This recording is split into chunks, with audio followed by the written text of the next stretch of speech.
Frères et sœurs, bonsoir. Bonsoir. Comment allez-vous? Bien, merci. Je vous sens un petit peu crispé ce soir. Habituellement, nous faisons des émissions, les gens sont à l'aise, mais ce soir, je sens un petit peu, les gens sont crispés. Ça va. Ça va. Ok.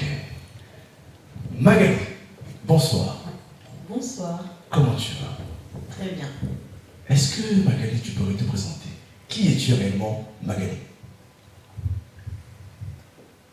Je suis Magali Longange, mariée à Cédric Longange qui n'a pas pu être là ce soir, mariée depuis août 2017. Je prie à l'église Médora depuis juin de cette année. Ah, à l'église Médora. Ah, écoutez, Médora, où vous êtes? Bonjour à vous ou bonsoir. Mais Magali, que fais-tu dans la vie?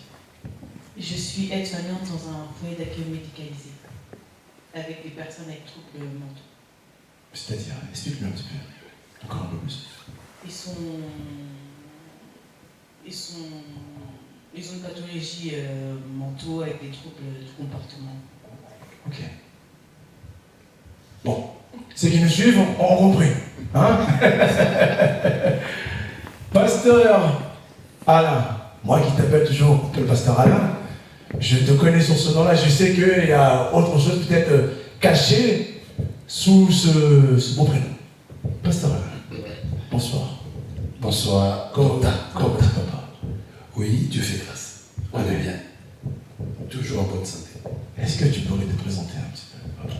Oui, je me présente encore. Je m'appelle Alain Chimanga. Oui. Dans le ministère, j'ai changé de nom le jour de mon ordination. On m'a dit que je me nommerai désormais pasteur Benjamin. D'accord. Je suis marié. Oui. Malheureusement, ma femme n'est pas ici. Elle est un peu malade. D'accord. Elle s'appelle Gisèle Mouli. Ah, d'accord. Voilà. Nous la saluons là où elle est, que Dieu puisse étendre sa main sur elle. Que Dieu la guérisse. Amen. En fait, je dirige une église qui s'appelle Écho et Trace. Écho et trace. Oui. C'est-à-dire Ça écho. paraît un peu compliqué.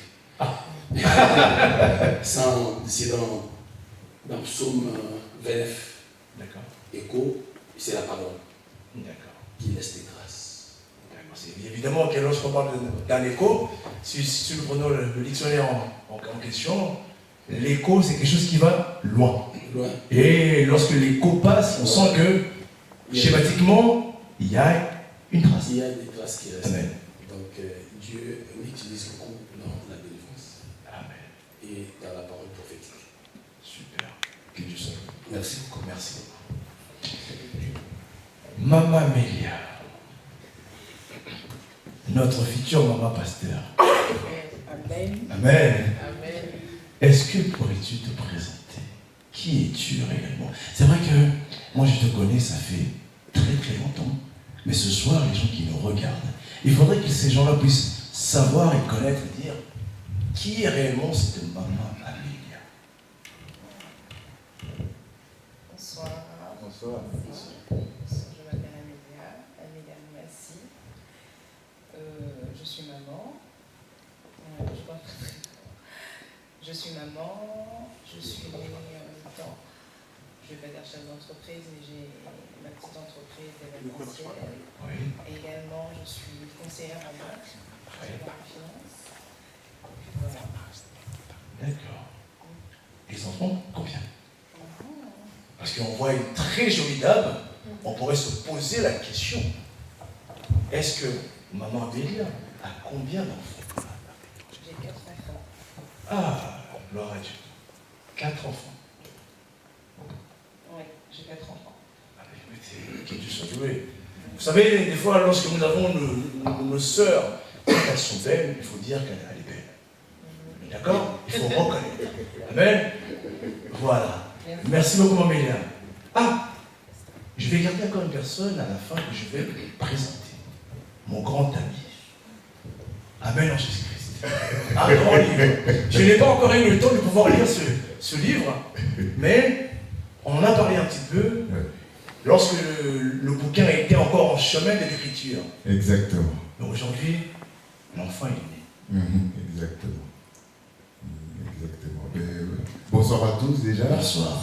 Donc, je m'appelle Yannick Yema Ipongue, un nom que je suis fier de porter parce que c'est le nom et prénom de mon grand-père qui était militaire. Donc, j'en suis très fier. Je suis ingénieur en informatique dans la société Alliance. Je m'occupe de tout ce qui est tous les VIP concernant l'informatique. Et je suis aussi diacre évangéliste dans l'église Amen en Christ. Donc voilà, je suis marié. Et j'ai 3 enfants. Et voilà, et aussi il y a le titre écrivain qui me colle maintenant, parce que je suis déclaré en tant qu'écrivain chrétien maintenant. donc voilà. Ça c'est bien, l'inspiration. Moi je me souviens à l'époque, lorsque je t'avais vu, tu n'étais rien. Je t'ai connu dans la musique. Exactement. Avec notre frère Erlito. Exactement. Et vous venez de loin. Ah oui. S'il est là, il est là.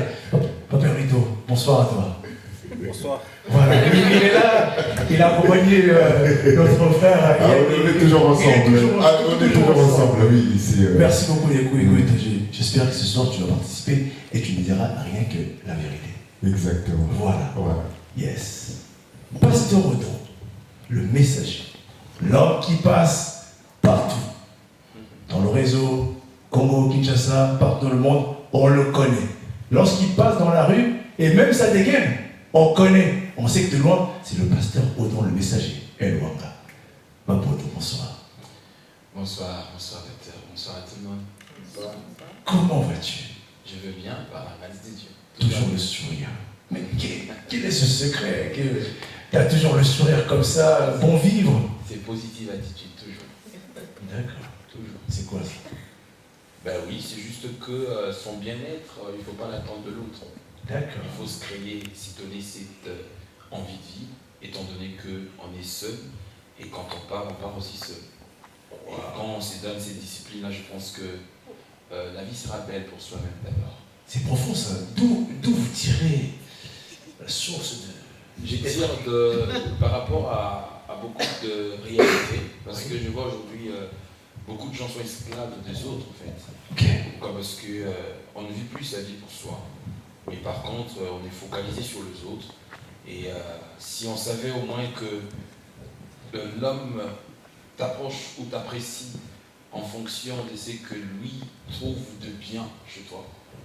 Et le jour que tu comprendras qu'en fait, l'homme m'apprécierait en fonction de ce que lui veut voir chez moi, tu comprendras que le monde est rempli du capitalisme et qu'il faut se créer son propre bonheur et son petit bonheur.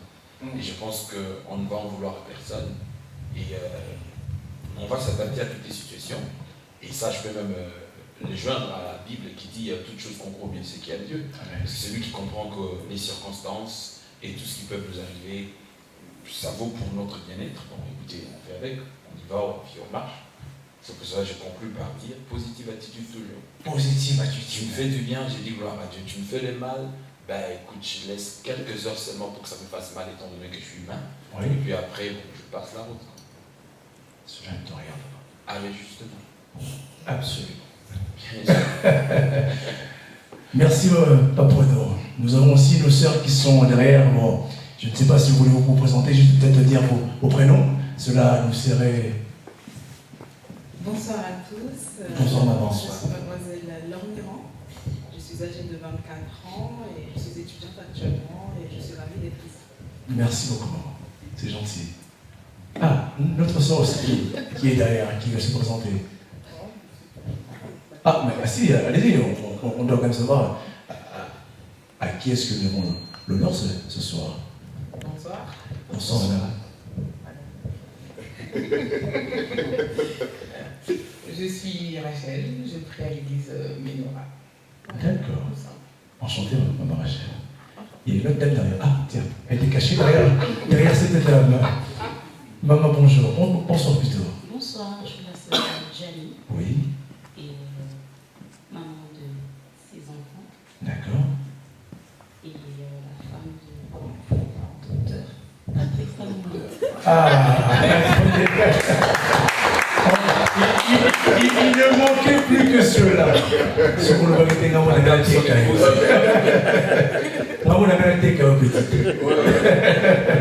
Voilà, sans plus tarder, aussi, je vais aussi présenter la personne qui sera qui est ce soir avec moi pour pouvoir accompagner dans cette émission. Nous avons notre belle maman Sarah Pasteur. Maman Sarah Luzolo. J'allais dire Thierry Luzolo. Mais. Ah, vous êtes évidemment. Merci Pasteur. Maman, comment ça va? Oui, ça va très bien par Je suis très content de pouvoir partager ce plateau ce soir. Moi de même. Avec toi, pour pouvoir dire un petit peu, parler sur tout le long de l'émission, parce que je sais qu'il y a du métier, il y a de la matière, il y a beaucoup de choses. Moi, Sarah, pourrais-tu un petit peu te présenter? Qui es-tu réellement? Qui je suis? Alors, je m'appelle Sarah. Sarah Luzolo. Donc, je suis la femme de Monsieur Thierry Luzolo. Ça fait 22 ans qu'on est ensemble et 17 ans de mariage. 22 ans? 22 ans. C'est pas donné. Et 17 ans de mariage, je suis pasteur. Quoi d'autre encore? C'est à vous de me dire. Je suis pasteur et je suis une auto-entrepreneuse. J'ai une entreprise d'organisation et de gestion qui s'appelle Doxa, qui veut tout simplement dire Splendeur. Et je travaille avec mon bien-aimé, docteur Patrick, dans le BTP. Voilà un petit peu tout ce que je suis. Vous voyez, l'apôtre qui m'excusera, l'apôtre qui est parmi nous, vous avez une très belle femme. Maintenant, imaginez-vous, parfois, il faudrait encourager nos mamans ou nos femmes à pouvoir aussi aller travailler dans des métiers aussi durs que ça, dans le BTP. Regardez-la. Est-ce que, imaginerez-vous qu'une dame comme ça irait travailler dans le BTP? Est-ce qu'on pourrait acclamer pour l'encourager? Merci beaucoup, maman Luzolo. Derrière aussi, nous avons aussi nos deux bien-aimées sœurs qui sont là. Est-ce qu'elle pourrait au moins juste dire le nom, le prénom, quelque chose? Ça serait bien. On est obligé, voilà. Peut-être que vous ne parlez pas? Allez, je m'ouvre. Ah, elle est timide. Oh, elle est timide. Bon, juste le prénom. Ah, maman Gladys. Et derrière? Bonsoir à tous. Bonsoir madame. Pardon? Florence Audois. Florence Audois. D'accord. Maman de deux garçons. Oui. J'ai prié à l'église Bénois. Et je suis aide-soignante. Merci. Ah, ce soir, nous avons des aides-soignantes, des ingénieurs, nous avons beaucoup de personnes qui sont aussi BTP. Le pasteur Odon ne nous a pas dit, mais bon, écoutez, je sais qu'il ne tardera pas en pleine émission, il le dira. Il y a maman Amélia qui est quoi déjà? Ah, autour. Oh, décidément, on est bénis. Imaginez-vous, est-ce que vous pourriez juste acclamer pour vous-même, s'il vous plaît, avant de commencer sur notre première question. Voilà. Allez, écoutez bien.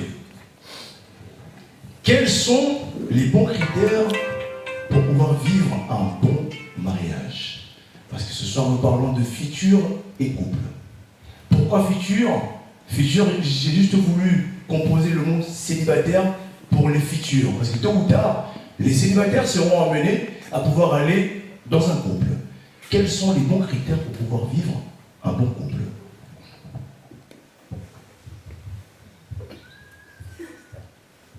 Magali, c'est vous qui ouvrez. Quels sont les bons critères aujourd'hui pour toi pour pouvoir vivre un bon couple? Ma question est très intéressante. Allez-y. Quels sont les critères pour vivre pour vivre un bon mariage? J'ai bien souligné un bon critère. Les bons critères. Après, vous pouvez toujours nous dire aussi quels sont vos critères, mais quels sont les bons critères aujourd'hui et pas hier.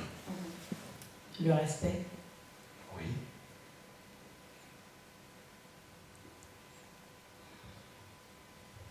Le respect. Il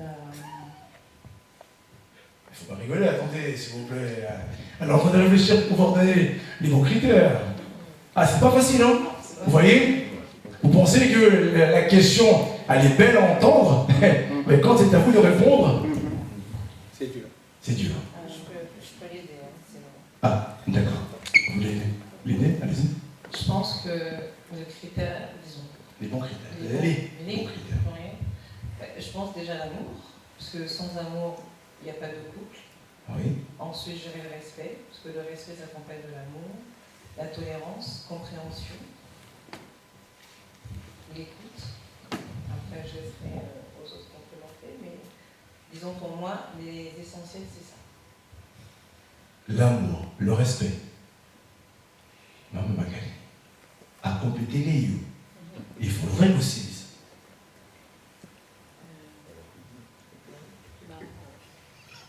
Ne surfez pas, s'il vous plaît, sur les réponses des autres. L'argent. Oui, l'argent. L'amour, le respect, l'argent.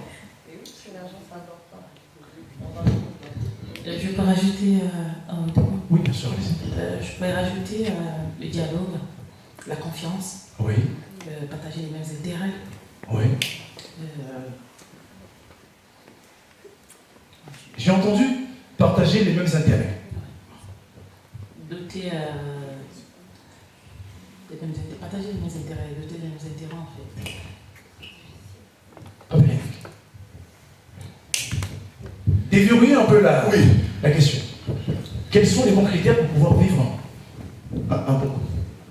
En tant que chrétien ou en tant que... Le couple, avant tout, c'est le couple. C'est universel. C'est universel. Oui. Oui, parce que là, on a parlé plus, on a parlé plus de... On va y arriver. C'est qui est universel. Oui, mais moi, si je vais parler en tant que... en tant que chrétien, comment je vis mon couple. Je pense que... la réponse n'a Donc, déjà pour moi, oui. Le plus important quand on essaye de se mettre en couple, quand on veut être en couple, le plus important, je suis en train de regarder, d'abord ma vie spirituelle par rapport à Dieu. Oui. D'accord? Parce que si on prend déjà dans la Bible 1 Corinthiens chapitre 7. On va le vérifier. Vérifiez déjà, s'il vous plaît, là-bas. 1 Corinthiens chapitre 7, verset 1er jusqu'à 2. Donc, on peut faire la lecture. 1 Corinthiens, qu'est-ce que cela nous dit, s'il vous plaît? 1 Corinthiens 7, à partir de quel verset? Verset 1er et 2. 1 et 2. Le micro, s'il vous plaît. Pour ce qui concerne les choses dont vous m'avez écrit, je pense qu'il est bon pour l'homme de ne point toucher de femme. Voilà. Donc, la Bible nous dit déjà, premièrement... Répétez. On y va. Pour ce qui concerne les choses dont vous m'avez écrit, je pense qu'il est bon pour l'homme de ne point toucher de femme. Mobali asima mwasite. Mobali azala na mwasite. Oyo makomi mon centre ezali koloba. D'accord. Donc, comme la Bible nous dit. Mais, si on descend encore plus bas, la Bible nous dit que chacun a son don par rapport à Dieu. Ok? C'est-à-dire qu'il y a d'autres personnes qui doivent se marier, il y a d'autres personnes qui ne doivent pas se marier. Maintenant, nous qui devons nous marier, comment, moi en tant que chrétien, parce que j'ai ce don-là que Dieu m'a donné, que maintenant que mon frère Yannick, tu dois te marier. Mais la plus importante, c'est, moi je dirais d'abord, c'est la purification. Parce que selon le psaume 119, verset 8, si je ne me trompe pas, que ferais-je que le jeune homme que doit faire un jeune homme pour rendra-t-il son sentier pur? Tu sais que là tu es un petit peu trop mathématique. Non, je suis trop mathématique parce que je vais juste arriver par rapport au plan où je vais venir. Parce que moi, avant de me mettre en couple, d'abord je regarde d'abord ce qui est de moi et mon Dieu, par rapport en tant que jeune homme, par rapport à ma purification. C'est ça qui va me permettre d'abord d'être en bonne relation avec Dieu. D'accord? C'est déjà ça le plus important pour moi, en tant que chrétien. D'avoir des bonnes relations avec Dieu Et à partir de là, maintenant que voici que j'ai trouvé une femme, c'est là où maintenant on tombe dans tout ce que nous avons dit. Il faut qu'il y ait l'amour, il faut qu'il y ait le respect, il faut qu'il y ait la bonne entente. Okay? Il faut aussi qu'il y ait la bénédiction, parce qu'une femme doit te ramener la bénédiction. Une femme qui doit te ramener le malheur, c'est pas une bonne chose. La femme que tu prends et que tu dois ramener dans ta maison doit te ramener une bénédiction, parce que la femme, c'est une bénédiction. Donc, si on reste dans ce qui est universel, pour moi, le plus important, dans tout ce que nous avons dit, c'est la bénédiction. Quand je prends une femme, je la ramène, donc elle doit me ramener la bénédiction. Wow. Je retiens la bénédiction, attention. Retenez le mot, la bénédiction. On a parlé de l'amour, tout ça et tout, mais est-ce que la bénédiction conclut tout cela? Qu'est-ce qui a compris? On va y aller. En fait, moi je dirais que la bénédiction, oui, mais c'est dans les deux sens. Parce qu'en premier lieu, quand un couple se forme, on ne sait pas si forcément l'autre nous apporte la bénédiction ou pas. Il faut passer du temps, ou peut-être après le mariage, après le temps, pour que justement on puisse savoir si l'un et l'autre est compatible avec la bénédiction. La compatibilité, la bénédiction, l'amour, l'argent. Ah, le pasteur, Benjamin. Ouais. Je voulais dire ceci. Au fait, par rapport à mon bien-aimé qui a dit la bénédiction, c'est qui? Le frère Yannick. Frère Yannick, d'accord. Frère Yannick a bien dit. Mais la bénédiction qu'il a dit, je ne sais pas, je rentre un peu dans votre esprit pour dénicher la chose qui est un peu cachée. Je comprends qu'il parle de la bénédiction d'abord spirituelle. Parce que si nous regardons, parce que moi je fais le latin philo, la section littéraire, donc quand on dit benedicere, ça vient du mot en latin benedicere, qui veut dire bien dire. Donc il faut avoir un esprit saint d'abord. D'accord. C'est l'esprit saint là que mon frère a dit. Donc il faut avoir un esprit saint pour apporter une bonne chose à l'autre. Mais comme maman a dit, là vous pensez personnel, mais est-ce que l'autre aussi, est-ce que a sa bénédiction aussi pour l'autre? Au fait, le problème est que quand on s'est marié, on ne consulte pas celui qui a instauré le mariage. C'est ça le problème. Amen. Donc avant même d'approcher une femme, tu dois d'abord opérer avec celui qui a instauré le mariage. Je sens qu'il y a l'argent, la bénédiction, la compatibilité, et on ne consulte pas. Et après on se pose la question, comment ça va, j'arrive. Je sens que ça bouillonne. Même chez papa Aubert, je veux qu'il a directement bougé dès que papa a dit quelque chose. Papa non, allez-y. Écoutez, excusez-moi, je crois qu'on est ici, bon, je respecte l'opinion de chacun, avec beaucoup plus d'ouverture d'esprit. Mais au fait, moi je pense qu'à mon avis, il y a des principes que Dieu a établis sur le mariage que moi, je définis comme étant des principes universels. Pourquoi? Au fait, quand on reste trop cartésien que dans la ligne chrétienne, donc ça sous-entend que nous disons que tous ceux qui sont mariés, en dehors du fait qu'ils soient chrétiens, ils ne sont pas heureux dans leur couple. Je dirais non, c'est faux. Pourquoi? Parce on ouvre une parenthèse. Il y a le principe. Oui. Non, je ne contredis pas. Non, moi je l'ai dit juste qu'il entende, parce que je sens qu'il va revendiquer. Ouais. Je mets juste un ami, et je le prouve d'ailleurs. C'est comme je dirais rapidement, j'ouvre une parenthèse que je vais fermer. Dieu a dit que celui qui ne travaille pas ne mange pas. Ce n'est pas une attribution chrétienne, quand bien même ça se retrouve dans la Bible. C'est universel. Païen, chrétien, bouddhiste, occultiste. Celui qui ne travaille pas, il ne mangera pas. Alors, il y a des principes que Dieu a établis. Mari aime, femme, soyez soumise. Donc, c'est-à-dire, ces principes restent universels. Tu es bouddhiste, tu es musulman. Dès que tu rentres dans ces principes-là, vous vivez un couple heureux. Donc, pour moi, en fait, je me dis que ne confondons pas les choses en termes des choses que Dieu a établies, qui ne concernent pas que les chrétiens, mais qui concerne l'être Donc, humain. de ce que je comprends, papa Yannick l'a chrétianisé un peu.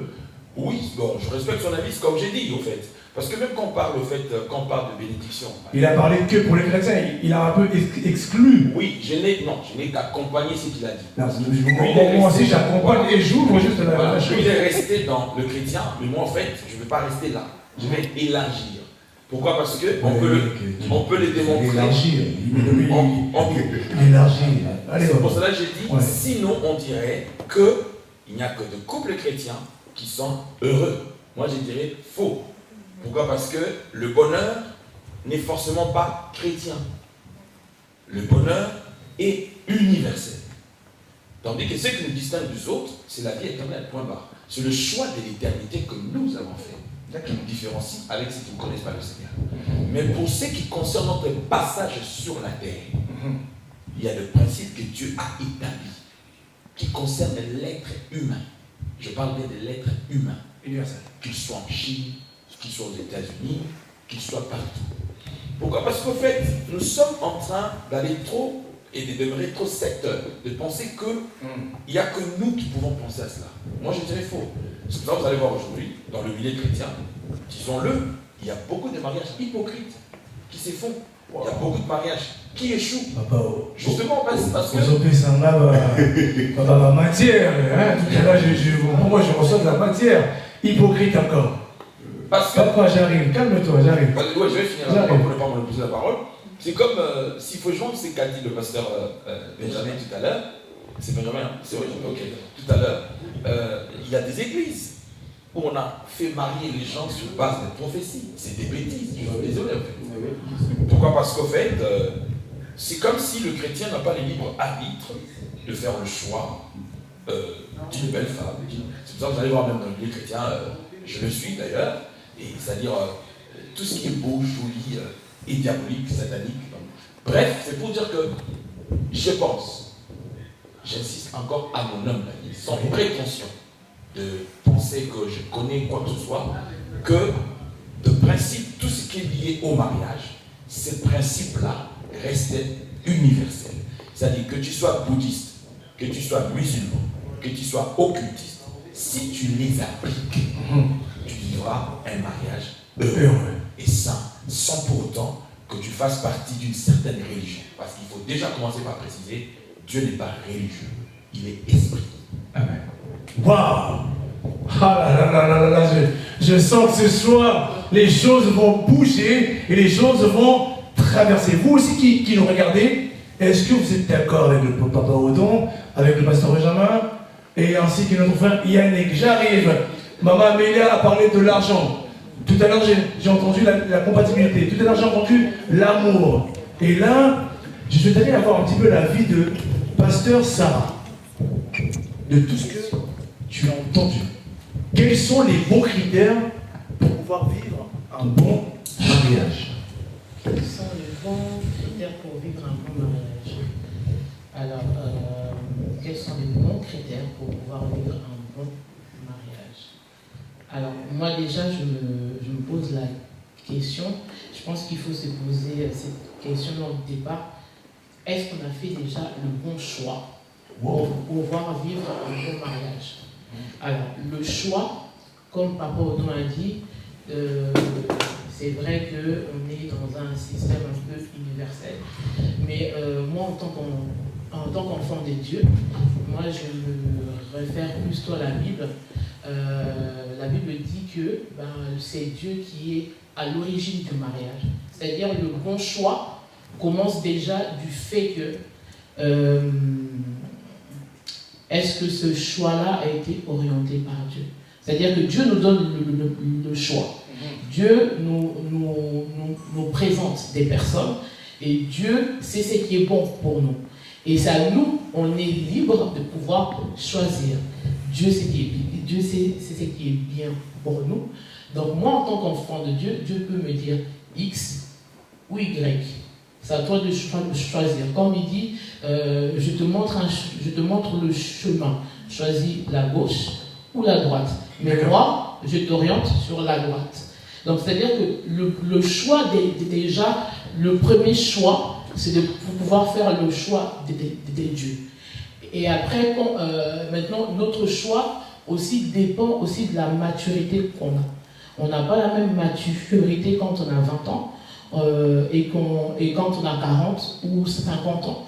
Nos choix à 20 ans est plus attiré par le physique, c'est ce qu'on voit. Et quand on atteint un certain âge, c'est plus des choix sur la vie, les conditions de vie. Est-ce que le monsieur avec qui je veux vivre, ça va être un bon père?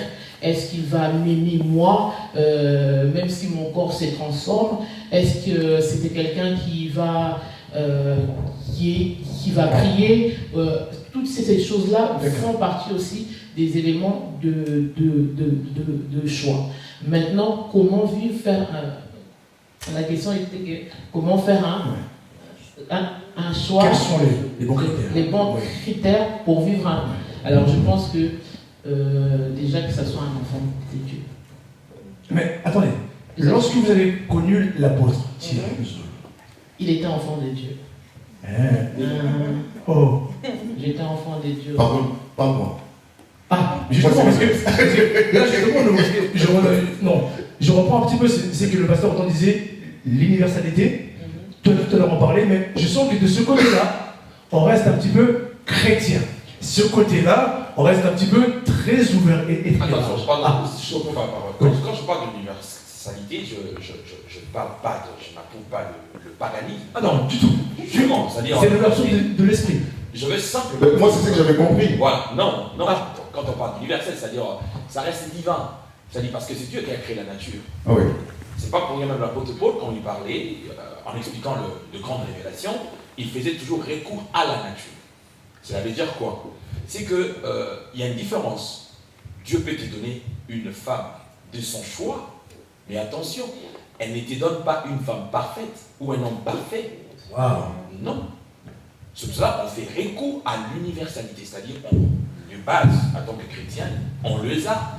Mais le problème, ça ne suffit pas pour que nous puissions bâtir un foyer équilibré et un foyer idéal. C'est-à-dire, il y a de normes, entre autres, le respect, l'éducation, on ne l'a pas à l'église. L'ensemble, c'est vrai que dans la parole de Dieu fait partie de l'éducation. Mais au fait, il y a des personnes qui sont très mal polies. Il y a des mariages chrétiens aujourd'hui qui se cassent parce que la femme est très impolie. Mais elle parle en langue, elle prie, elle jeûne, elle prophétise, elle a tous les dons possibles. Alors ça maintenant le problème c'est quoi? C'est pas parce que la parole de Dieu est incapable d'aider la personne. Mais c'est juste que parce que la personne a tout spiritualisé. Il a oublié qu'il y a des principes liés à la nature que nous devons justement nous y appliquer pour être de bonnes personnes dans la société. C'est comme quand on parle de la loi. Nous vivons dans une société qui est régie par des lois. Ces lois ne sont pas diaboliques.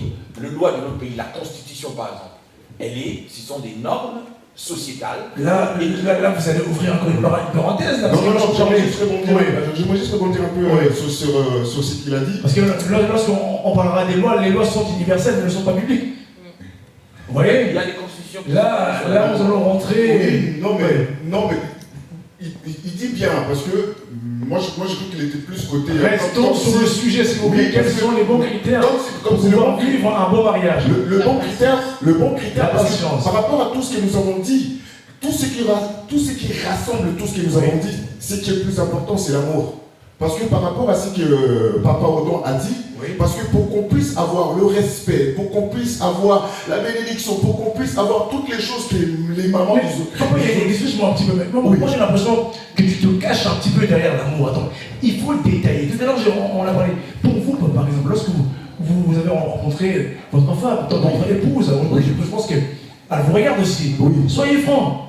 Quels sont les critères que vous avez rencontrés avant et aujourd'hui? On vous pose la question, parce qu'aujourd'hui, vous êtes, comme ça va dire, mature et conscient. Quels sont les bons critères en tant qu'homme, on cherche une femme, premièrement, comme tout homme qui doit bien s'occuper de la maison. Moi, en tant que jeune, quand je marchais en tant que jeune, parce que j'ai eu ma femme très jeune, tu vois, quand je faisais mes calculs, j'ai dit, faut qu'elle soit belle. Faut qu'elle puisse s'occuper de la maison. Sur le papier. Faut qu'elle puisse s'occuper de la maison. sa première exposé, en fait, il fait compléter sur ce qu'il avait dit. Amen. S'il faut synthétiser, Oui. sa première Tu exposé. n'as pas cité, il y a son Non, nom, je je peux pas. la sinon je Oui. Sa première exposé, sa première intervention, c'est qu'il s'est basé sur la spiritualité de la personne avec qui on veut s'engager. C'est ce qui globalisait tout. Mais maintenant, elle répond en tant que gentleman. Parce que c'est un homme et qui a ses critères. Voilà, c'était juste pour. Voilà, c'est les critères. Parce que si c'est les critères. Non, mais des enfants comme nous, je suis une personne qui est née dans l'église, qui a grandi dans l'église. Tu vois, ça veut dire que je n'ai pas les mêmes critères pour une personne qui n'a pas grandi dans l'église. Excuse-moi, quand tu es parti draguer la sœur, moi là-bas, de l'enfant d'autrui, tu n'as pas ramené une Bible? Jamais c'est parti. Tu sais, il y a un homme dans la Bible, le roi Salomon. Quand il était dans la jeunesse, tu vas voir qu'il est en train de glorifier la femme. Dans le cantique de cantique. Il est en train de glorifier la femme dans le cantique de cantique. Ah, la femme est jolie. Ah, la femme est noire. Ah, non. Il parle des choses érotiques concernant la femme. Pardon. Mais quand il est arrivé à l'âge de la maturité, tu vas voir qu'il commence même à se contredire lui-même dans le cantique de cantique. Il dit, et beaucoup de femmes, va dans les fêtes, amuse-toi. Mais quand il arrive dans l'âge de la maturité, dans Proverbe, il commence à dire, celui qui trouve une femme, trouve le bonheur. Tu vois, moi je t'adore. parce que c'est aujourd'hui. Exactement, c'est-à-dire que quand je commençais à grandir, j'étais dans le cantique de cantique. Ça veut dire que je suis en train de regarder la belle fille. Je dis non, il faut que je trouve la plus belle. Tu vois, il faut que je trouve la plus belle. Et tu commences à dire non, il faut qu'elle sache faire à manger. Combien de femmes ma mère a côté dans la maison? Parce que pourquoi? Parce que oui, parce que tu cherches la femme qui va quoi? Qui pourra avoir les critères que tu cherches dans ton cœur, tu vois, par rapport à... Mais aujourd'hui, avec cette maturité que tu es aujourd'hui, moi je suis juste maman Zoyoka, même si pas pour changer en fonction des critères où les locaux minent la maturité. Azanamo déjà. Voici un homme qui dit vrai aujourd'hui. Je voulais juste rebondir. Parce que si j'ai bien compris, monsieur Traoré, tu parles beaucoup de Dieu, mais toutes ces femmes que tu as essayées avant, elles sont devenues quoi derrière? Parce qu'avant que tu trouves la bonne. Quelle question? Tu en as essayé plusieurs, ou maman, elle en a eu beaucoup à la maison. Quelle question? Je peux répondre? Je sais pas. Essayer, ce n'est pas un terme parce que c'est comme. Mais c'est vulgaire. Non, mais parce que je te dis que je fais la différence. Les enfants qui ont une éducation basée à l'église, parce que je suis cet exemple-là. Ça veut dire que mes parents, ils m'ont donné une éducation que les parents qui s'occupent de leurs enfants, et aussi l'éducation de l'église, tu vois. Parce que moi, je ne pouvais pas me mettre dans la tête, je veux commencer à goûter.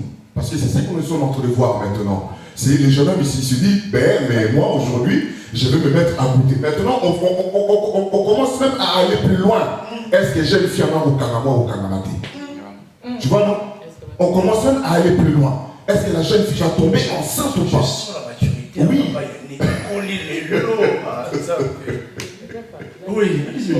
Oui. La question était que quels sont les bons critères pour vivre un bon mariage. C'est-à-dire que ce n'est plus le critère de choix. C'est-à-dire qu'on a déjà fait ce choix-là. On vit maintenant dans le mariage. C'est-à-dire pour que le mariage puisse rester stable et qu'il y a une durée dans le mariage. C'est-à-dire quels sont ces critères-là que aujourd'hui nous, que l'on soit chrétien ou pas, quels sont ces critères-là qu'on doit avoir? Moi je pense le pardon est l'une des critères forts. La patience. Et c'est l'une des éléments qui sont forts. Vous demandez à votre double? Non, je ne demande pas à mon double. C'est que en tant que marié et que les critères. Vous ne parlerez pas enfant. Oui, je ne parlerai pas. Les critères enfants, c'est-à-dire que lorsque vous demandez les critères, c'est-à-dire que, exemple, vous demandez à l'apôtre, aujourd'hui les critères que moi je veux sont. Non, c'est C'est les éléments que moi j'ai vus dans mon mariage qui ont permis que mon mariage puisse durer aussi longtemps. C'est-à-dire qu'il y a eu une patience de la part de l'un ou de l'autre. Il y a eu, comment on appelle ça, le pardon. Le pardon qui pardonne toutes choses. C'est-à-dire que ce sont des éléments qui sont forts. Donc on peut aimer une personne, mais si on n'a pas le pardon et si on n'a pas la patience, parce que la Bible dit que l'homme quittera, quittera et s'attachera, et les deux deviendront. C'est-à-dire il y a un devenir. S'il y a un devenir, c'est-à-dire qu'il faut laisser à l'autre le temps de devenir la personne que Dieu veut, que la personne que toi tu veux. Peut-être que cette personne-là que tu as fait le choix il y a 1 an, que vous êtes marié, n'est pas encore devenue la femme ou l'homme que toi tu as envie qu'il soit.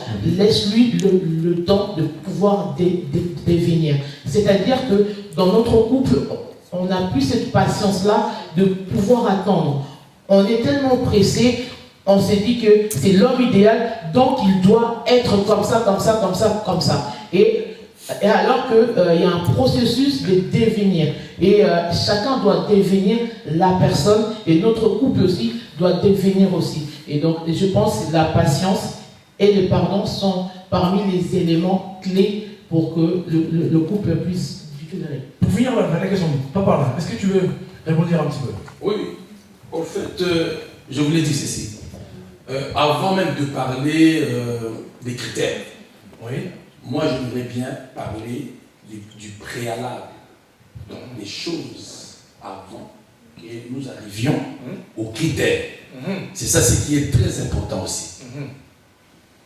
Parce que, bon, moi je peux dire qu'on veut, je ne sais pas, je ne pointe pas les doigts à quelqu'un, mais moi je vois qu'on ne peut pas exclure le domaine spirituel ou bien le domaine intérieur de la personne. Parce que, au départ, quand Adam et Ève se sont rencontrés, quelle est la parole que Adam a sortie pour apprécier sa femme?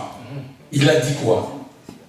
Voici cette fois-ci l'os de mes os et la chair de ma chair.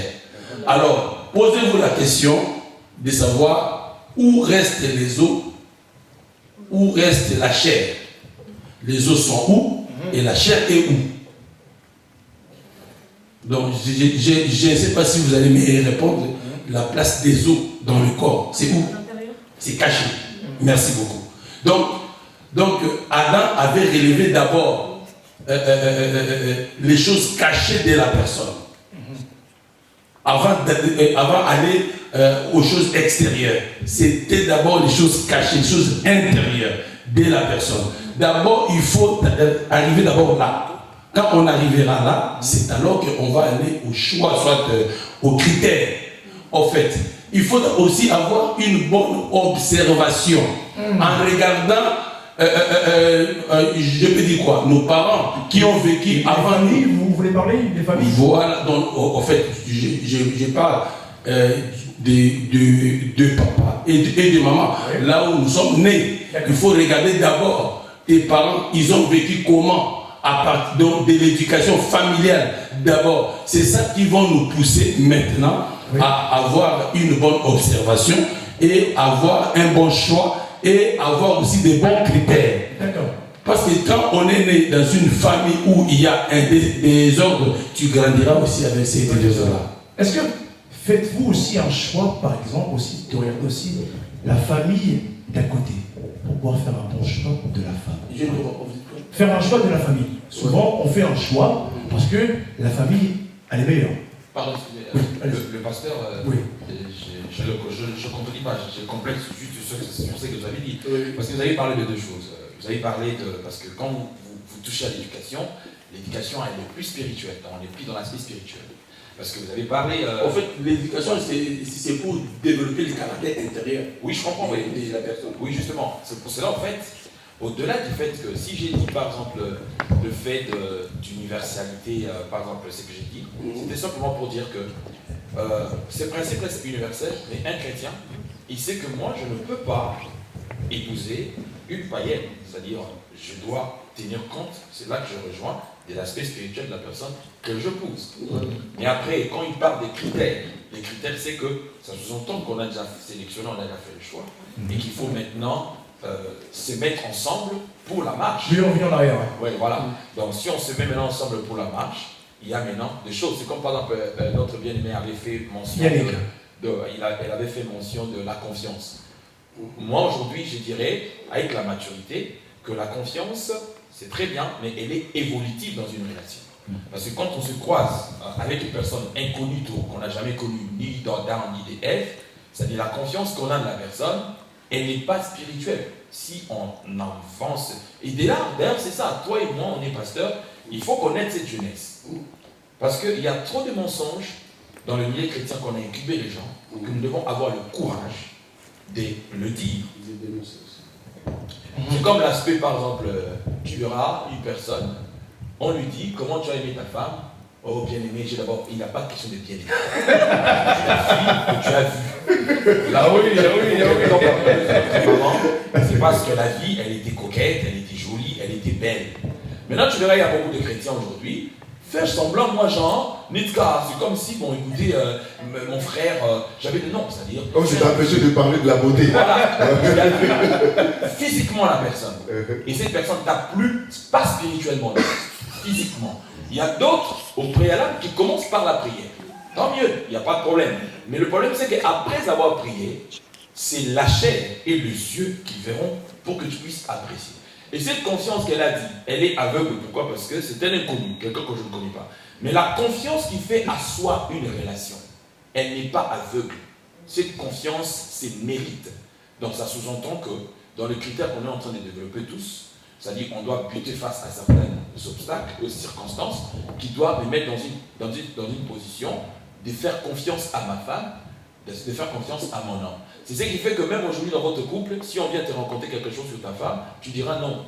C'est qu'on a étudié en pédagogie, c'est qu'on appelle les doutes méthodiques. Bah écoute, ça, si tu me dis que Sarah a fait ça, je peux accepter, mais ça, connaissant ma femme, je dirais non. Parce que c'est une confiance qui a mis l'autre dans une position de comprendre que on a traversé ça, au jour d'aujourd'hui, je peux dire que je fais confiance à cette femme d'une manière aveugle. C'est juste au fait, le problème est de savoir. Au fait, le problème est de savoir quand est-ce qu'on va avoir les critères là. Quand est-ce que je parle du temps. Parce que les gens d'aujourd'hui, si je pourrais dire, ils vont vite en maison. En voyant la femme, elle va vite. Elle drague. Il drague. C'est la beauté. Peut-être que c'est la beauté qui l'a attiré. Et il voit qu'il peut faire tout avec la femme là. Or, il faut avoir d'abord un petit temps d'observation. Oui, ça, je suis d'accord. Voilà. On est tout à fait d'accord là-dessus. Voilà. Moi, je peux dire par rapport à mon expérience avec ma femme d'abord, ma femme actuelle, elle était d'abord mon ex-amie. D'accord. J'ai eu le temps, un temps vraiment considérable, de parler longtemps avec elle. Et c'est alors à partir de ce qu'elle sortait comme éducation, caractère, tout, que j'ai eu maintenant. Pour vous, c'est quoi? C'est le conseil qui pourrait être, vaut mieux d'abord être ami. Observation. D'accord. Observation. Je l'avais dit déjà. Avant de faire comme papa Yannick. Il ne faut pas aller tout droit à la maison. Non. Pourquoi comme papa Yannick?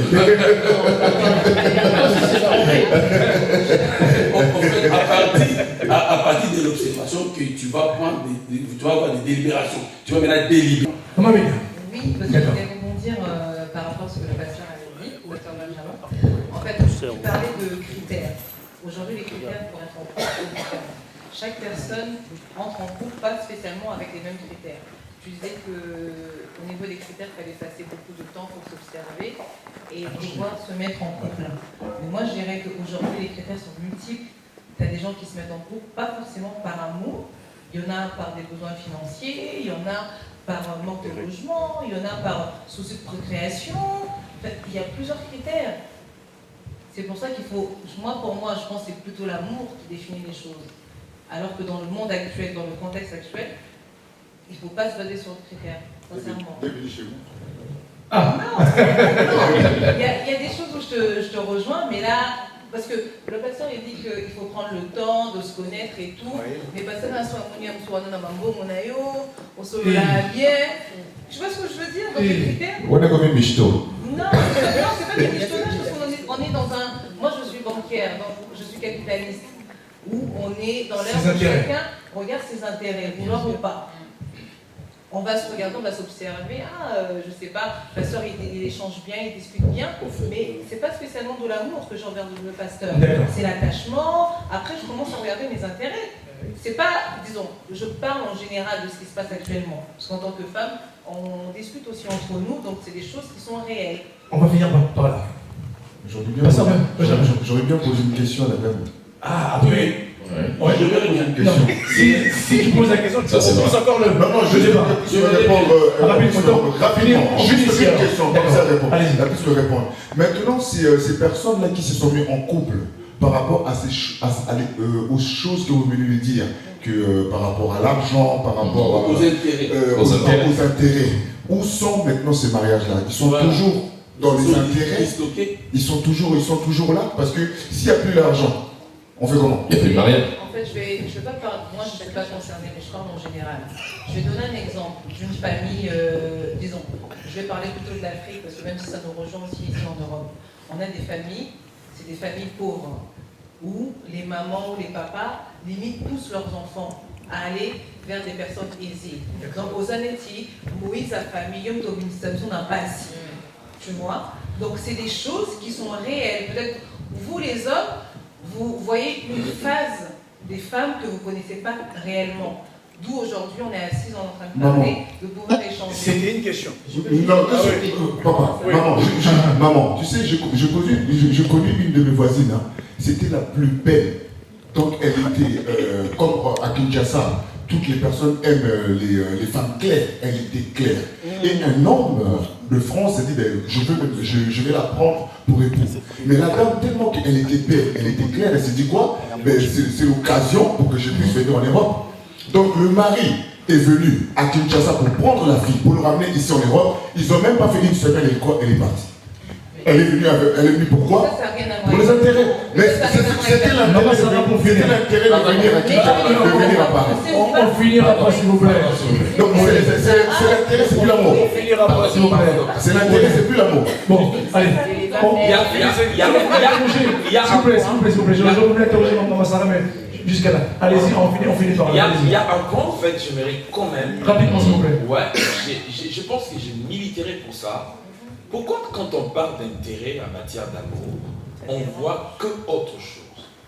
À mon avis, je pense que l'intérêt majeur en amour s'appelle d'abord amour. Pourquoi on exclut l'intérêt majeur et principal dans une histoire d'amour? D'autant plus que si lui n'est pas là, il n'y aura aucune raison d'unir deux personnes. Validez. Je vais compléter un peu. Finir rapidement. Maman, ça peut répondre après. On passe à autre chose, s'il vous plaît. En fait, l'intérêt que vous dites là n'est pas vraiment l'intérêt au vrai sens du mot. Parce que quand on dit intérêt, on voit quelqu'un qui est matérialiste. Mais on parlera plutôt des valeurs. D'accord. On parlera plutôt des valeurs d'une femme ou bien d'un homme. Ce sont les valeurs là que nous recherchons dans la personne. D'accord. Pour arriver au mariage ou bien avoir des critères. C'est bien répondu. Maman Sarah, on finit par ici. Alors, premièrement, papa, vous avez dit qu'il y a, comment dire, vous avez observé votre femme. Juste une précision. Une femme peut mentir par rapport à ce qu'elle vous montre. Elle peut mentir pendant longtemps, 10 ans, 15 ans, 20 ans, parce qu'elle a un objectif. Voilà, elle a un objectif. Quand une femme a quelque chose, elle a un cible, elle va l'atteindre. Maintenant, dans le mariage, tout le monde cherche son intérêt. Qu'on soit un chrétien ou pas, je cherche mon intérêt. C'est-à-dire que si mon mari ne me donne pas l'intérêt que moi je cherche, je ne serai pas avec lui. C'est-à-dire que l'intérêt, s'il ne me donne pas l'amour, comme Papa Audouin dit, s'il ne me donne pas, la paix, s'il ne me donne pas l'assurance, l'argent qui ne me met pas en sécurité, tout ça, c'était des éléments d'intérêt. S'il vous plaît, attendez. Et je pense que chacun d'entre nous cherche son intérêt. On ne va pas se mentir. Tout homme cherche un intérêt chez une femme. Quand on voit une belle femme, quand un homme voit une belle femme, il cherche un intérêt derrière. C'est pas juste je la vois, c'était tout. Ça veut dire qu'il s'imagine déjà quelque chose, il y a son intérêt derrière. Une femme, quand on voit un homme, c'est pareil. Merci beaucoup. Papa Merlin, je sais que tu n'étais pas là. Je n'étais pas là, mais je peux bien répondre à la question. Parce que c'est à moi, ça va qu'on va poser la question. Oui, par rapport parce que j'aurais voulu finir là et qu'on puisse passer au non, on ne va pas finir parce que tu n'étais pas là. Non, non. Parce que regarde, nous avons un temps à faire. Accordez-moi juste une minute. D'accord, allez-y, une minute. Bon, ne posez pas la question, répondez directement. Non, parce qu'elle doit répondre à la question. Ah, d'accord. Allez-y. Par rapport à ce qu'elle a dit. Une minute, chacun, allez-y. Bon, Maman Sarah nous a entendu, vous avez dit qu'on cherche tous des intérêts. Quand une femme ne trouve pas ses intérêts, elle va chercher ailleurs. Supposons qu'une femme mariée, elle vit avec un monsieur. Non, elle dit quand la femme ne trouve pas les intérêts, elle va chercher ailleurs. Non, j'ai répondu à papa parce qu'il disait que lui, il a observé sa femme. Oui. De l'observation. Je lui ai dit qu'une femme peut mentir, peut manipuler son comportement parce qu'elle veut atteindre son but qui est le monsieur qui est en face. Okay. Et par rapport à l'intérêt, par rapport à comme maman Amélie elle a dit, je veux dire que chacun d'entre nous cherche dans le mariage son intérêt. Je ne peux pas me mettre avec quelqu'un qui ne m'aime pas, qui ne m'honore pas, qui ne me met pas dans un cadre bien, parce que voilà, c'est mon intérêt à moi. Chacun a son intérêt et ses priorités. D'accord. Merci beaucoup, Sarah. Merci beaucoup. Voilà, je vais vous parler, arrêtez de dire oui, ok, tout ça, parce que gardez le calme. Voilà. Vous allez répondre. Voilà. Hein, papa Yannick? C'est bon, je pense que quelque part, l'apôtre veut intervenir. Ok. Juste une minute. Allez-y, prenez. Ça va peut-être paraître un prenez peu. un micro, s'il vous plaît, papa. Ça va peut-être paraître un peu osé, mais qu'on se rapporte un peu à la Bible quand même. On a parlé d'intérêt. La Bible dit l'amour ne cherche pas son intérêt. D'accord. Maintenant, merci beaucoup.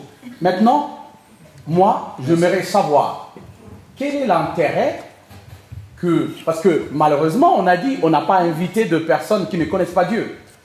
Ceux qui sont là, vous êtes tous toutes de personnes qui connaissent Dieu. On est bien d'accord. Amen. Maintenant, à vous, la question. Moi, je me réfère à la parole de Dieu qui me dit l'amour ne cherche pas son propre intérêt. Je suis d'accord avec vous. Merci. Voilà. Je pense que l'apôtre a accompli. L'apôtre. S'il vous plaît. Ne soyez pas dit. Il serait l'apôtre, s'il vous plaît. Le verset, s'il vous plaît. Donnez un verset, comment dire. Voilà. Laissez-nous lui-même dire. Donnez-lui. Il est venu avec. Dans tous les cas, je vais vous lire vraiment l'hymne à l'amour. Amen. Amen. La Bible dit dans Corinthiens, chapitre 13. Je vais commencer par ce verset premier. Amen. Quand je parlerai le langue des hommes et des anges, si je n'ai pas l'amour, je suis un airain qui résonne ou une cymbale qui retentit. Et quand j'aurai les dons de prophétie, la science de tous les mystères, de toutes les connaissances, quand j'aurai même toute la foi jusqu'à transporter les montagnes, si je n'ai pas l'amour, je ne suis rien. Et quand je distribuerai tous mes biens pour le donner aux pauvres, quand je livrerai même mon corps pour être brûlé, si je n'ai pas l'amour, cela ne me sert à rien. L'amour est patient, il est plein de bonté. L'amour n'a point d'envieux, l'amour ne s'évente point, il ne s'enfoie point d'orgueil, il ne fait rien de malhonnête, il ne cherche point son intérêt. Au verset 5, ok? Il ne s'irrite point, il ne soupçonne point le mal. Il ne se réjouit pas de l'injustice, mais il se réjouit de la vérité. Il excuse tout, il croit tout, il est jamais. Ouais. Les prophéties seront abolies, les langues cesseront, la connaissance sera abolie, car nous connaissons en partie et nous prophétisons en partie. Amen. Mais quand ce qui est parfait sera venu, ce qui est parfait, ce qui est partiel sera établi. Je vais m'arrêter là, en fait. Amen. Merci. Personne pourrait acclamer pour votre parole, s'il vous plaît. Je pense que quelqu'un, personne, maman Sarah, s'il vous plaît, arrêtez. Personne ne pourrait contredire la parole. Amen. Amen. Voilà. Tout à l'heure, maman Sarah, j'ai été entendu parler. On va essayer de passer rapidement, de donner à peu près 30 secondes à 1 minute à chacun. Bon, maman Sarah, tout à l'heure, tu as parlé de quelque chose. Tu as dit, l'homme quittera et s'attachera. Mais ma question est que, combien d'hommes ou combien de femmes ont-ils réellement quitté?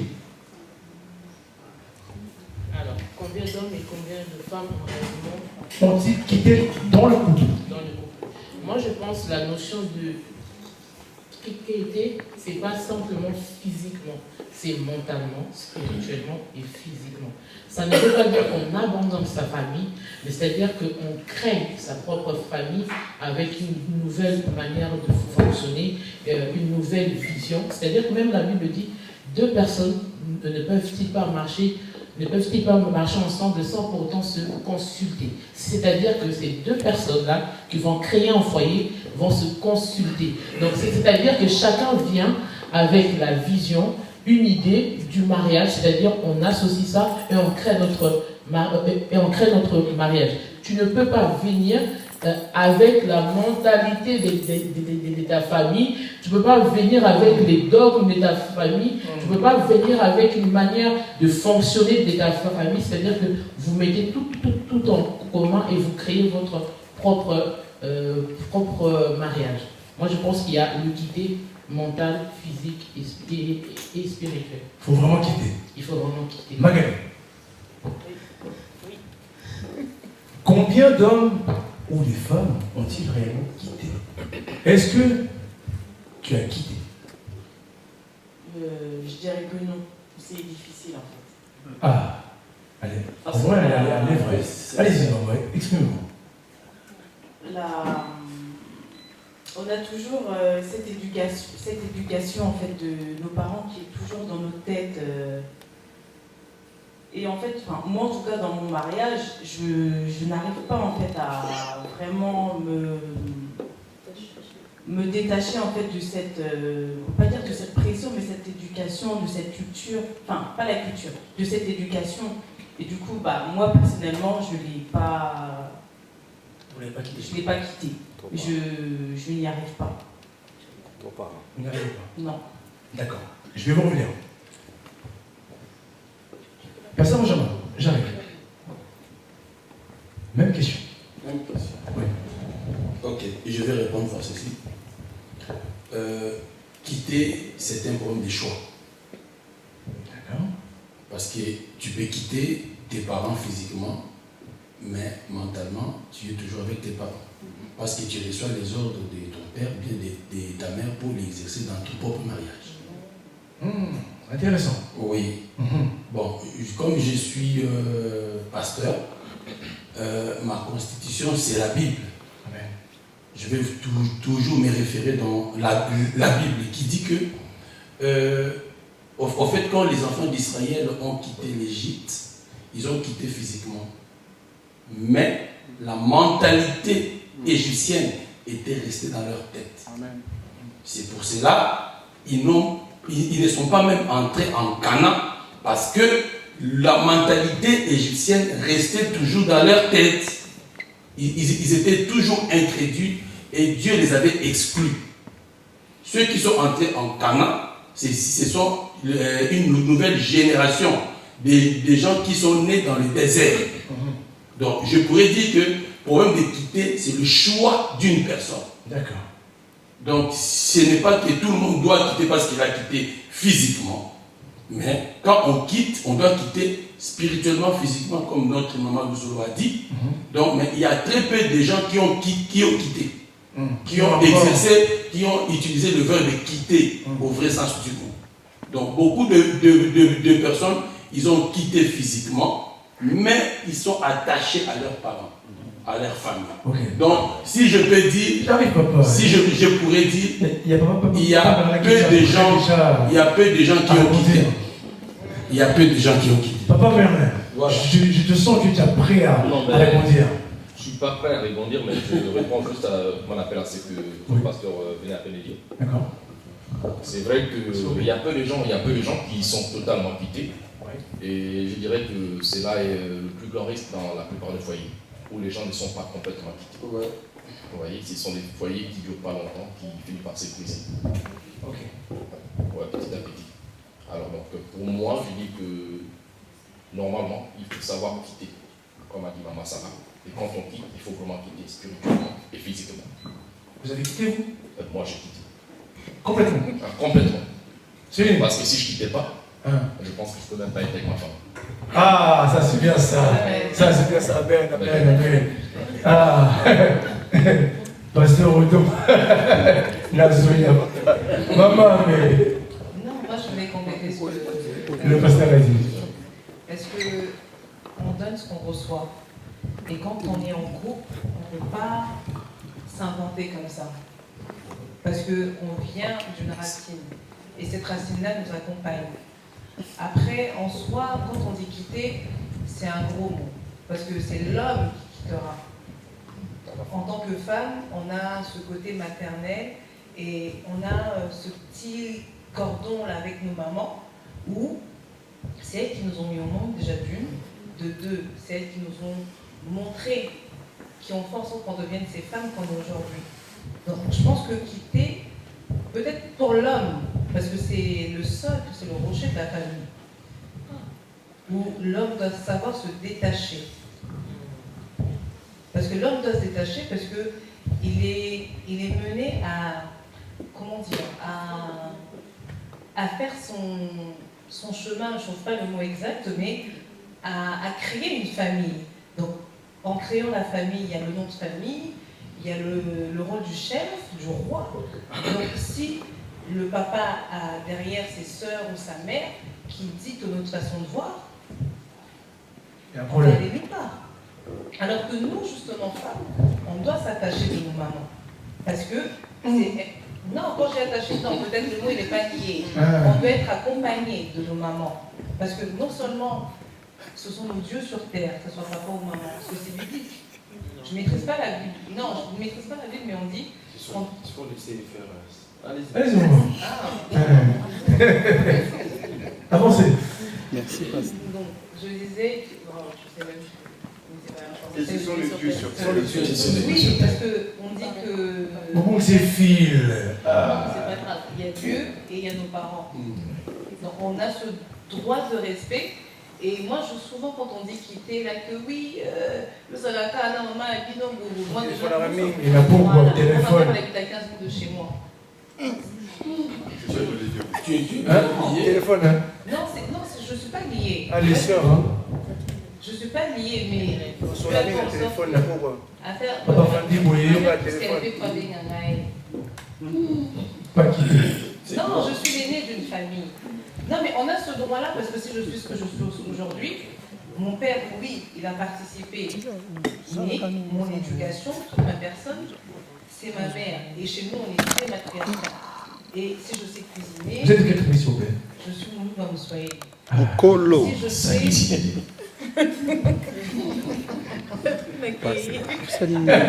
Papa, non. Prenez la parole, s'il vous plaît, la suite, s'il vous plaît. Allez-y. Bon, écoutez, je pense, à mon humble avis, il ne faut pas qu'on puisse confondre les choses. L'équité de Genèse n'est pas synonyme de la nouvelle naissance. Attention. La nouvelle naissance où on parle de naître d'eau et d'esprit, c'est autre chose. Là, on est dans un autre contexte. Et puis moi, ce qui me choque, excusez-moi, c'est pas par rapport à tous ceux qui sont ici, mais c'est une philosophie qui se répand surtout dans le milieu africain. Et malheureusement, avec des prédicateurs mal intentionnés, tout ce qui est africain est diabolique, tout ce qui est africain est satanique, tout ce qui est africain, ce sont des liens à réclamer. Jusqu'à telle enseigne que ils ont tellement formé le mytho, où quand tu rêves la cuisine de chez vous au Congo, au Cameroun, en Côte d'Ivoire, c'est la sorcellerie qui te réclame. Donc quand tu vas rêver la cuisine de Saint-Denis, la cuisine de 91, là c'est pas la sorcellerie. Non, excusez-moi, je suis prédicateur. Allez-y. Je ne suis pas un vendeur d'illusions. Non. C'est-à-dire, quitter sa famille, au fait, tu quitteras ton père et ta mère, le tout dépend de ce que je quitte. Si j'ai reçu de valeurs de par ma famille, je vais les quitter pourquoi? Non, je ne quitte pas avec ça. C'est que je laisse, s'ils sont de mauvaises mentalités, qui par exemple, je reviens d'avec de ma famille. Parce que l'idéal de quitter, c'est quoi? On dit, l'homme quittera, s'attachera. Il y a le mot attachement qui s'ensuit. Et ils deviendront, là je rejoins Maman Sarah au préalable, ce qu'il avait dit au départ, c'est-à-dire le devenir, c'est le futur qui est conjugué. Ce n'est pas le présent. Donc c'est un travail de longue haleine qui ne se fera pas immédiatement. C'est différent de la nouvelle naissance. Pour ça j'ai dit, la nouvelle naissance, ce n'est pas une affaire à long terme. Non, tu es né de Dieu, né de nouveau, c'est un acte qui s'est fait automatiquement par la foi. Mais ça, c'est un acte, c'est un travail où deux personnes, justement par l'orientation de l'homme comme étant le chef de la ligne, doivent aboutir à une idéologie qui feront en sorte qu'ils puissent devenir une seule chair, comme dit la Bible. Alors, parce que quand on dit il faut quitter sa famille, il faut quitter, le problème c'est que je ne contredis pas tous ceux qui ont intervenu, mais il faut être précis. C'est pour ça que je dis, dans le christianisme, il y a beaucoup de choses qu'on dit comme ça. Mais au fait, on rend les gens paranoïaques parce qu'ils ne savent pas qu'est-ce que je quitte au fait. Donc on a comme impression que je dois tout quitter de chez moi et je dois créer mon idéologie. Non, tu ne crées rien. Il n'y a rien de nouveau qui s'est créé. C'est-à-dire on se base que sur ce qu'on a déjà reçu. Les gens c'est comme en amour par exemple. Beaucoup de gens pensent que ils créent des trucs. Moi je t'aime pas. Même ça, je t'aime bien, il y a pas vous avez un caracol. Tu sais, en amour, il faut que ça dit, en fonction de la flamme de l'amour qu'on ressent pour la personne. Parce que le je t'aime qu'on t'a dit là, il y a beaucoup de Yankee,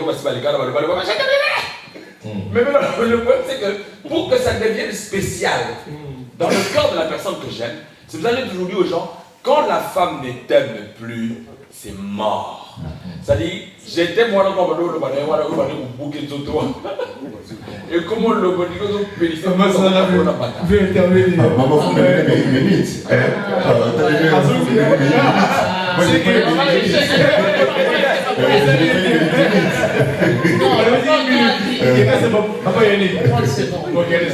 Vous avez dit que ce que vous avez eu de votre famille, qu'est-ce qui nous dit que cela est mauvais? C'est-à-dire que vous pensez que forcément c'est bien. Moi aussi, je pense que ce que j'ai dans ma famille comme culture est bien aussi. Mais si on s'assoit, on va voir qu'en réalité, dans nos deux éducations, il y a des choses qui ne sont pas forcément, qui n'est pas adaptées à notre couple. Donc forcément, il faut les enlever pour que notre couple soit en harmonie. On ne peut pas ramener des choses qui forcément ne va pas rendre l'autre. Tu m'as pas contredit. Là, tu ne m'as pas contredit. On a dit la même chose. Moi, je n'ai pas dit. Mon problème, c'est que la nuance. Pardon, maman. La nuance, c'est que. Parce qu'au moins, nous prêchons devant les gens. Il faut reconnaître qu'il y a beaucoup de prédicateurs et des enseignants très déséquilibrés. Parce qu'ils laissent tellement des chantiers. Et ces chantiers-là, moi, je te dis, par exemple, un exemple. Par exemple, tous les chrétiens, tous les prédicateurs aujourd'hui, comme on aime les choses. Bien aimé, non, il faut te poser d'abord la question. Mais malheureusement, à cause de l'offrande, certains prédicateurs ne font pas l'enseignement. Parce que le problème, c'est qu'il faut qu'ils gardent les gens dans le sensationnel. Mais il y a beaucoup de femmes, beaucoup de hommes, basés dans un caractère insupportable, qu'on ne peut pas les supporter, et ils engagent dans la carte parole de maman, papa, maman. C'est-à-dire, quand je parle juste par rapport à l'équilibre. C'est pour ça que je dis, toi, tu ne vas pas contribuer au fait. Tu n'as juste que ça. C'est que moi, j'enlève. Et ça, ma camonga, on a été tata, on a hérité, il y a pas naïe, ils ont mabé, on a aucun, on a Amen. Toi aussi, de ta part, tu vois que oh, n'arrêtez pas maman, c'est pour ça que je fais la nuance entre la différence, la nouvelle naissance et ces contextes-là. C'était juste pour contextualiser. De toute façon, on a parlé aussi de la même chose. Hein. Oui, bien sûr. Non, c'est complet, on ne sait pas complet. Évidemment. Papa Yannick, pour finir. Oui, je pense que papa m'a enlevé les mots de la bouche aussi. Parce que oui, parce que la question que j'allais poser, ou je sais que j'allais dire, que par rapport au mot quitter en question, pour moi, ce qui est le plus important, je ne veux pas que prendre le mot quitter, mais aussi s'attacher et devenir une seule chair. Tu vois? Parce que quand on dit, j'ai l'impression que quand on dit le mot quitter en question, c'est parce que nous tous ici, ceux qui ont encore leur père ou leur mère, nous appelons nos mères pour conseil, nous appelons nos papas pour les conseils. Donc c'est pas vraiment ce mot-là quitter, mais pour moi, le plus important c'est le mot s'attacher et devenir une seule chair. Parce que nous avons dit tout à l'heure concernant l'amour. Parce que quand je donne la définition de l'amour de ce que papa il a dit, l'amour ce n'est pas moi mais c'est l'autre. Tu comprends? L'amour, par rapport à si la Bible dit Dieu a tant aimé le monde qu'il a donné son fils. Parce que si Jésus n'aimait pas, il n'est pas venu pour lui. Il est venu pour nous. Ça veut dire qu'il n'a pas regardé lui, il a regardé les autres. Tu vois? Donc la définition de ce mot-là, amour, c'est l'autre. Ça veut dire que c'est que moi, par rapport aux critères qu'on a dit, mes critères, oui, c'est bien beau. Il y a aussi l'autre. Tu comprends? Donc il y a aussi l'autre. Peu importe. Je peux avoir mes critères, je peux avoir... Mais là, ce qui est plus important, c'est plutôt l'autre. Et quand on devient une seule chair, on prend Dieu, Jésus, Saint-Esprit. C'est que Dieu dit, c'est que Jésus dit, c'est que le Saint-Esprit dit. Donc, oh là là. Non mais justement, c'est une nuance hyper importante. Pourquoi? Parce qu'aujourd'hui, même, excusez-moi de vous une brâche dont on ne peut pas faire parce qu'il n'y a pas de mineurs ici, même sur le plan relationnel, en termes du lit conjugal par exemple. Pourquoi il y a beaucoup de ratés aujourd'hui? Je demande qu'en fait, la femme veut qu'on la satisfasse. Va pas satisfaire rien. Parce que mon mari fait à tout prix. Moi, si on a satisfait rien. Or, la réussite sexuelle épanouie, c'est quand on rentre dans cette logique-là. C'est-à-dire, moi, je suis un homme, je veux vers ma femme, pas pour moi. Je veux vers ma femme pour la rendre folle, pour la rendre dingue, pour la rendre tout ce que je veux. Alors, je veux... Non, mais c'est hyper important. Dans tout ça, si on n'en parle pas,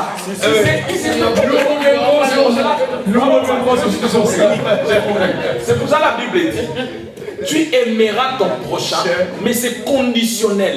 Comme tu t'aimes. Et c'est pour ça qu'il y a beaucoup de gens qui ont un problème de s'aimer soi-même. Étant donné que je ne m'aime pas moi-même, je serai incapable de te donner le meilleur. C'est pour ça que je me positive attitude. C'est-à-dire moi, dès que je me communique ou je me donne ce plaisir-là, d'être un bonheur sexuellement pour ma compagne, c'est-à-dire, elle aussi, si elle vient pareil, one way, ça tout. Donc, t'es même one way. Le problème, mes amis. Plutôt pas les autres dans ma couple, justement, pourquoi? Parce que moi, je veux mes intérêts. Je veux que l'homme puisse faire ce que je veux. Mais si on rentre dans cette philosophie-là, oui, tu verras qu'on aura des couples épanouis. Merci beaucoup. Je pense que tout le monde est d'accord. Il n'y a rien à rajouter sur cela? D'accord, super. Voilà. Évidemment. Merci beaucoup, Amamela. Je sens, lorsqu'on aborde certains sujets, tout le monde est professionnel, des sujets Amen. Voilà. Allez, question suivante, et il lui reste 2 questions. Et les questions de la boîte? On arrive, maman. Ah, sûrement qu'il y a une question à toi. Non. Donnez-moi la boîte. C'est très intéressant. Je vais mettre la boîte ici. On verra vos questions à la fin. Ne vous inquiétez pas. Je sens qu'on me rappelle qu'il y a des questions. Je le mets là. Apparemment, on dirait. Ah, d'accord. Parce que nous avons aussi des célibataires ici. Hein, donc, célibataires femmes et hommes. Donc, peut-être. Voilà, Amen. Voilà. Question suivante, s'il vous plaît. Quelle est la différence entre soumission et amour? Parce que dans les couples, nous avons des problèmes parce que j'ai reçu pas mal de coups de fil et des plaintes, des gens qui se plaignent. Ma femme n'est pas soumise. Je n'ai pas d'amour de mon homme. Je n'ai pas d'amour de ma femme. Quelle est la différence entre soumission et amour?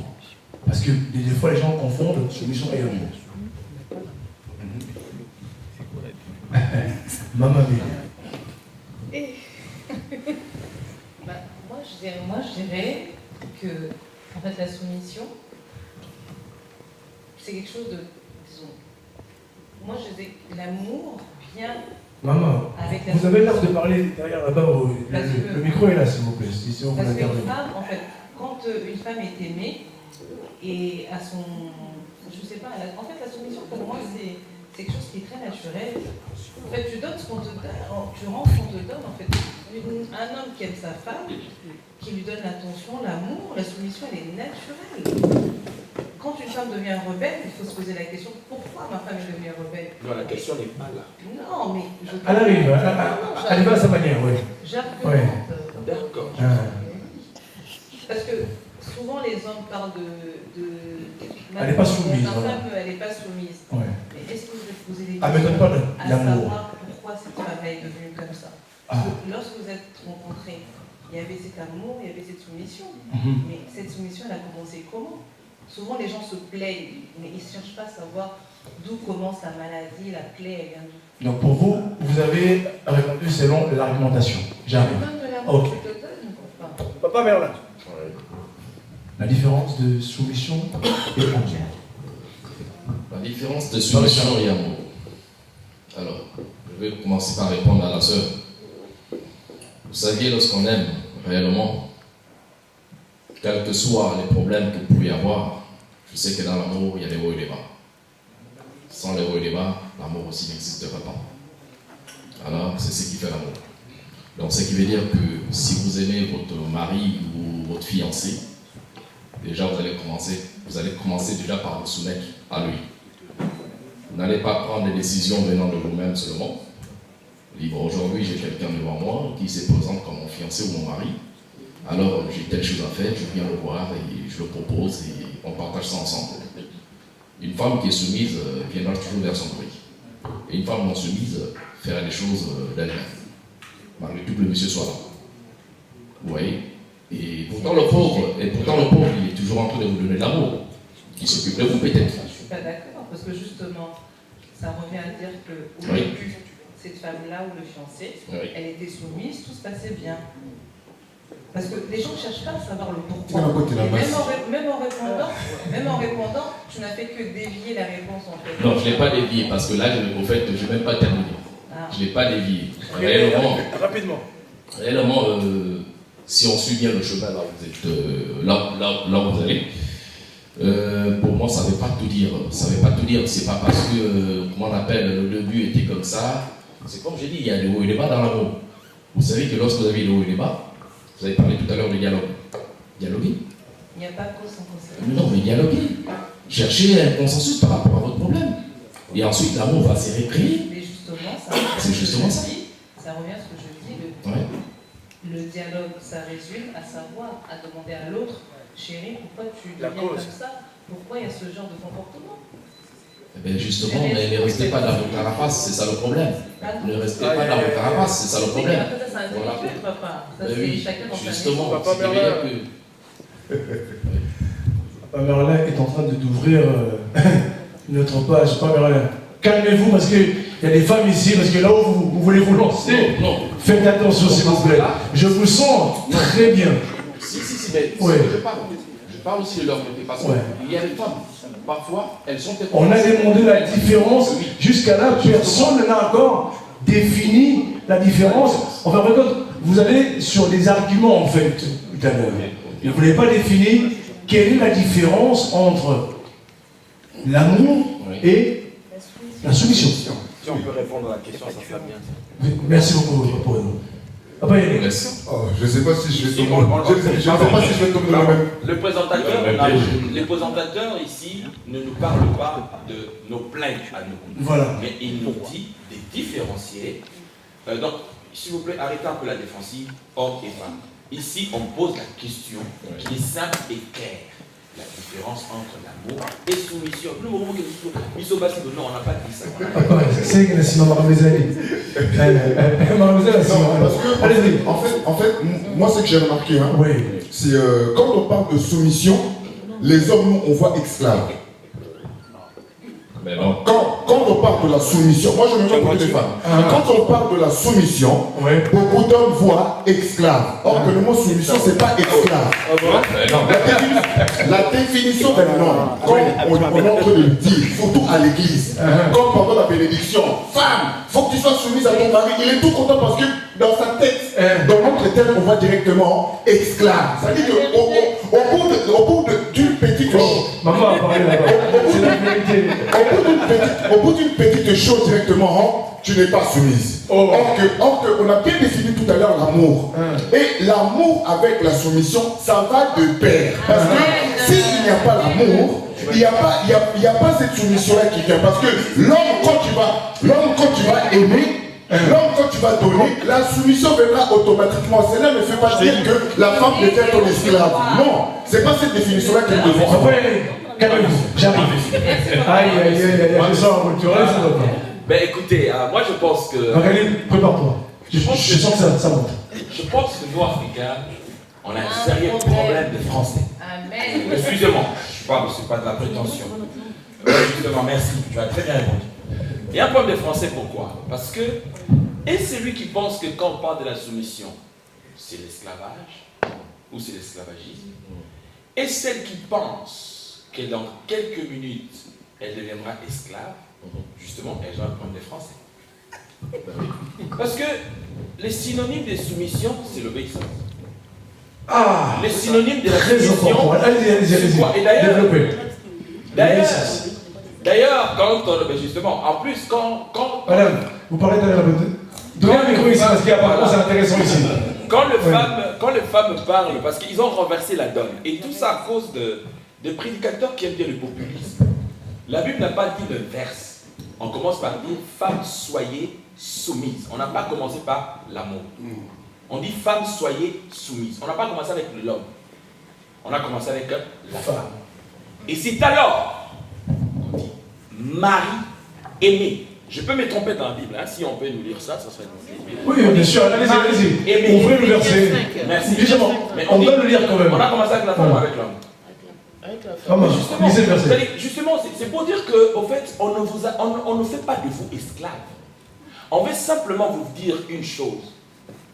L'obéissance, c'est quoi? La soumission, c'est quoi? Je sais que mon mari aime la moule et il aime la semoule chaude.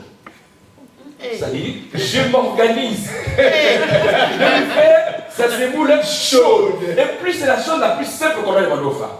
La chose le plus difficile qu'on a demandé, c'est aimer. Il a dit ça tout à l'heure. Pour venir que malgré tout, maman porte à l'oba qui c'est vrai qu'il a soumission naïe. Parce que tant il n'a plus argumenté. Elle est restée tranquille quand elle a parlé de Dieu. Merci maman, que Dieu te bénisse. Mais non, quand on dit à l'homme, Marie aime. Mais non, écoutez la définition de l'amour selon la Bible. L'amour ne soupçonne pas. Aïe aïe aïe. Non, mon message à clair dans le téléphone. À cause de l'amour, la soupçonnité. Qu'est-ce qui est le plus difficile? Papa, merci beaucoup, je vais venir à toi. Je vais venir. Non, tu vois un petit peu aimé. L'amour ne soupçonne pas. Le numéro avant la somme iPhone, il faut que je pense à toi, ma femme. Tu penses que c'est facile? Vous savez comment c'est simple, le ballonnet comme ça à 17h, aller dans la moto, 5 minutes avant comment? Alors, Mouli, non, je donne un exemple.